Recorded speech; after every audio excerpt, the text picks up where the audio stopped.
దేశం సురక్షితంగా ఉండాలంటే దేశ ప్రధానిగా మరోసారి మోదీని గెలిపించుకోవాల్సిన అవసరం ఉందని మంత్రి రాజవర్ధన్ సింగ్ రాథోర్ అన్నారు. చేవెళ్ల పార్లమెంట్ బీజేపీ అభ్యర్థి కొండ విశ్వేశ్వరరెడ్డికి మద్దతుగా మంత్రి రాజవర్ధన్ సింగ్ రాథోర్ శేర్లింగంపల్లి నియోజకవర్గంలోని మియాపూర్, గచ్చిబౌలి, మాదాపూర్ ప్రాంతాల్లో నిర్వహించిన రోడ్ షోలో పాల్గొని అనంతరం నిర్వహించిన సమావేశంలో ప్రసంగించారు. బీజేపీ అభ్యర్థి కొండ విశ్వేశ్వరరెడ్డి బెస్ట్ పార్లమెంట్ సభ్యుడిగా పనిచేశారని, మరోసారి ఎంపీగా గెలిపించినట్లయితే ఈ ప్రాంత అభివృద్ధికి ఎంతగానో కృషి చేస్తానని అన్నారు. నేడు దేశం అన్ని రంగాల్లో అభివృద్ధి వైపు దూసుకెళ్తుంటే ప్రధాని మోదీతోనే సాధ్యమైందన్నారు. ఇక శత్రు దేశాలైన పాకిస్తాన్, చైనా భారత్ వైపు చూడాలంటేనే వణికిపోతున్నాయని మంత్రి అన్నారు. గత ప్రభుత్వాల హయాంలో దేశం దోపిడీకి గురైందని, నేడు మోదీ నాయకత్వంలో సబ్కా సాత్ సబ్కా వికాస్ తో పురోగభివృద్ధి సాధిస్తున్నారని, ఇక బీజేపీని మరోసారి అధికారంలోకి తీసుకొచ్చేందుకు ప్రతి కార్యకర్త శ్రమించాలని పిలుపునిచ్చారు. ఇక ఈ కార్యక్రమంలో శేర్లింగంపల్లి నియోజకవర్గం నాయకులు రవికుమార్ యాదవ్, నాయకులు, కార్యకర్తలు పాల్గొన్నారు. ప్రధానమంత్రి మోడీ ఎన్నికలు, పార్లమెంట్ ఎన్నికలు, కానీ మొట్టమొదలు భారతదేశంలో ఎన్నికల ముందే నిర్ణయం తీసుకుంది భారతదేశము. వచ్చే ప్రధానమంత్రి ఎవరంటే ఎవరు నిర్ణయం తీసుకుంది? ఎవరు మోడీ అంటే ఎవరు? వచ్చే ప్రధానమంత్రి అంటే మోడీ అంటారు. ఎవడన్నొక్కడు కాదు అంటే షర్ట్ తీసుకో పారిపోతాడు. నిజంగానే ఎందుకు ఇంత తీసుకుంది మోడీ మీద నిర్ణయం? ఎలక్షన్ కంటే ముందే ఎందుకు తీసుకుంది? ఎందుకంటే మోడీ ఎన్నో చేసిండు, ఎన్నో చిన్నవి పెద్ద చేసిండు, కానీ ముఖ్యంగా మోడీ మీద నమ్మకం ఉన్నది.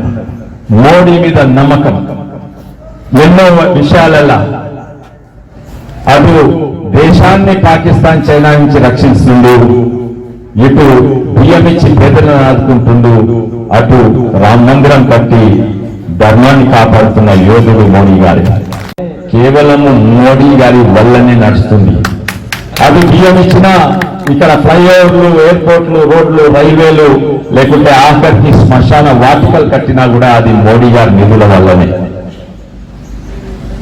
కానీ మోడీ గారు ఎన్నో చేసింది, మనం అడగలేదు. మనం 5 కేజీ బియ్యం అడిగినామా? అడగలేదు.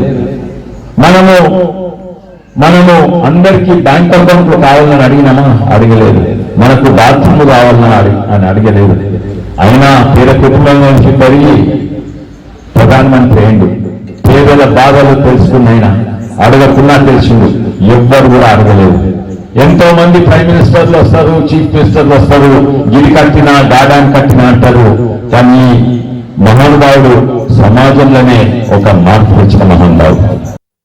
दोनों का मुकाबला एक साथ कर रही है. मजा ले कोई भारत की तरफ आंख उठाकर देख ले. ये लीडरशिप का कमाल है.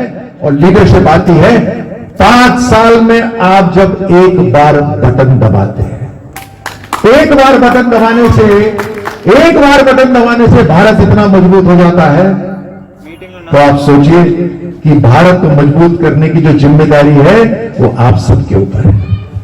और अगर इस विश्वेश्वर जी जैसा यहां पर आपके सांसद हो,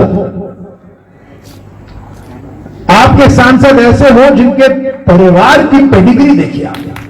इनके परिवार के बारे में मैंने आज पढ़ा तो मेरी छाती फूल गई कि ऐसे परिवार वाले आपका अगर मार्गदर्शन कर रहे हैं आपकी रक्षा के लिए, तो उससे और बढ़िया क्या हो सकता है.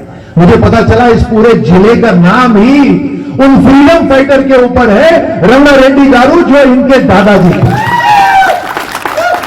4 से लेकर 2014 तक 10 साल तक यूपीए सरकार ने एक भी हथियार नहीं खरीदा, एक नई बंदूक नहीं खरीदी, कोई तोप नहीं खरीदा, कोई हवाई जहाज नहीं खरीदा. हवाई जहाज तो छोड़िए, एक सैनिक की बुलेट प्रूफ जैकेट तक नहीं खरीदी.